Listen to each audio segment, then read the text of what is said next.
Hi అండి. అమ్మవారి కోసం అయితే మనము డెకరేషన్ చేసుకుంటూ ఉంటాం కదా. ఇంట్లో అమ్మవారిని కూర్చుండబెట్టినప్పుడు బ్యాక్గ్రౌండ్ డెకరేషన్ కూడా అంతే అందంగా ఉండాలని కోరుకుంటూ ఉంటాం కదా.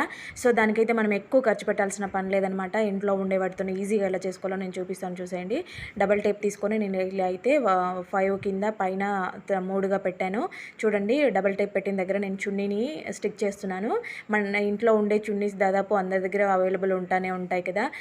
సో కలర్స్ ఉండే చున్నీస్ ఉంటాయి కదా, దాన్ని అయితే తీసుకోవాలి. తర్వాత చూడండి, పైన కూడా 3 డబుల్ టేపులు అంటించాను.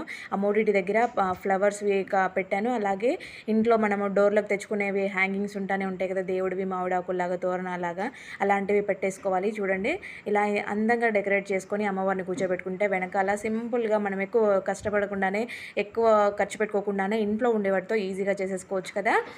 సో ఇలా అయితే ఇది ఒక ఐడియా అనమాట. మీకు అందరికీ నచ్చితే తప్పకుండా లైక్ చేసి కామెంట్ పెట్టండి friends. Thank you for watching.